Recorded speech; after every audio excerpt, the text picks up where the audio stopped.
If you would go ahead and be seated, I'd like Dr. Sproul and Mrs. Sproul, if they would, to proceed up here.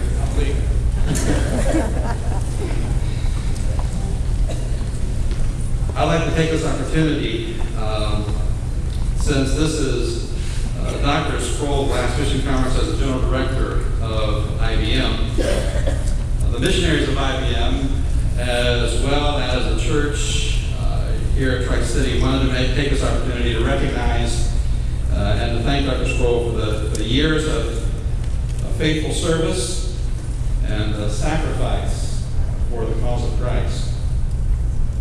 And of course, Mrs. Sproul is just as much a part of that ministry. She many times was here at home. Dr. Sproul's home in weeks and months. Sometimes he was overseas. I'm not sure if that was maybe that was a husband. I'm not sure. But maybe that's the secret to your long marriage. He was gone. But anyway, when I came to IBM, really before I came down here, I was on the cooperating board, which consists of pastors from across the country. And frankly, I thought I was familiar with IBM's ministry, as our church had supported quite a few of the IBM missionaries at that time. But really it was not until I became involved on a daily basis that I really understood the extent of this ministry around the world and the impact it has upon countless lives. I think if you really want to understand Dr. Sproul's heart, you need to travel with him to India, which I have on a couple of occasions. I was able to see firsthand the deep appreciation of the pastors there in that country. Dr. Sproul, he talks about those early days when he went out into the bush and preached for weeks at a time. And I wonder how many people today would do that or could do that. The video, we saw in the video, mentioned several pastors there, and several young people in the children's home were saying, I was there a couple of years ago, and pastors recognized him for his 50 years of preaching. And I think Dr. Sproul was surprised how many of those pastors mentioned their salvation. They attributed to one of the times he was over there preaching. And that was a wonderful testimony to his faithfulness. Even now, Dr. Sproul has more energy than most men half his age. One quick story. When Pastor Mike and I went over there, you saw the picture when we were there in India. We've been traveling, I don't know how long, on this plane, probably 18 hours that we've been flying at least. And Pastor Mike at that time had a sinus infection, so he could hardly lift his head up. And I was tired, flying all that way.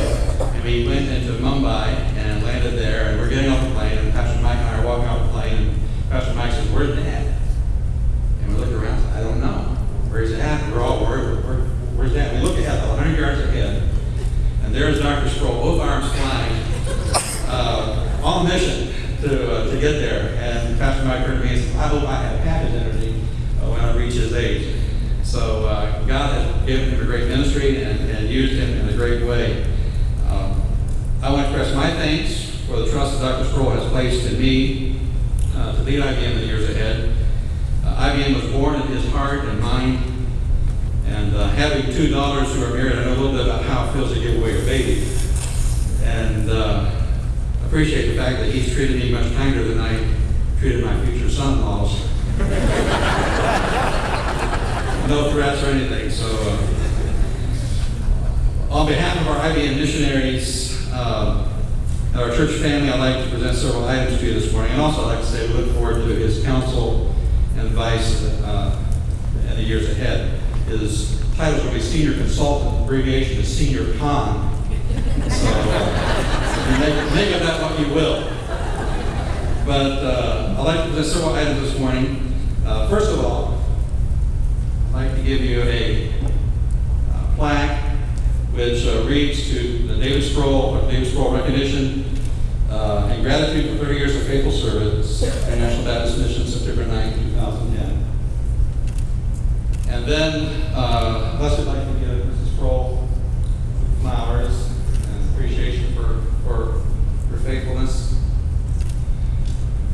And then we also have here an album of letters that our missionaries have written, expressing gratitude and thankfulness. I try not to read it too much, of their personal, but some of the stories I had to read are pretty funny.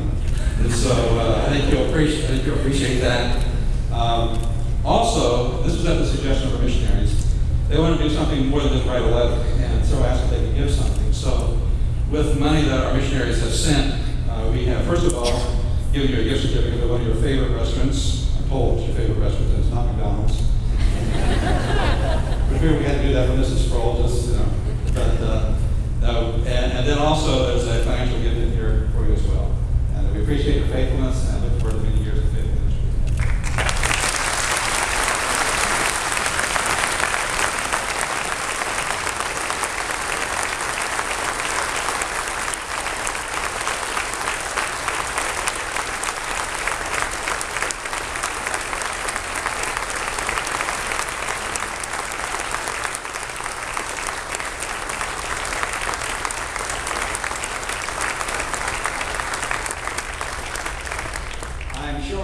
Like this, I am supposed to say something. First of all, I would like to thank my Lord who took me off of a farm in western Pennsylvania, a boy who had a bad lateral lisp and was born with a foot pronation, never dreaming that one day I would visit 45 countries and preach in most of them. I thank my Lord for that. I hold in my hand a little New Testament. This New Testament says, Proverbs 11:30, "He that winneth souls is wise." It was given to me in 1961 when I returned home from Jamaica. I've been there with 3 other seminarians for about 2 weeks preaching in Jamaica. The first time I really got to see missions firsthand. And my wife says,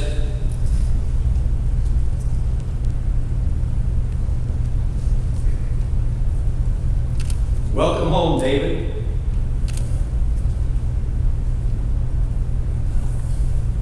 I wasn't going to do this. From your journey to Jamaica, I missed you. For the Lord's work, I will spare you. Never in all of our years has my wife raised an objection when I told her I believe this is what the Lord wanted me to do.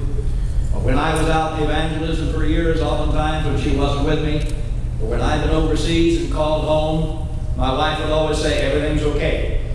One point we had 3 clunkers for cars. I don't know why we had 3. But when I was gone for 2 weeks, all 3 of them broke down. But it is an amazing woman that can stand behind a man like myself and support him in the ministry. Thank you, honey.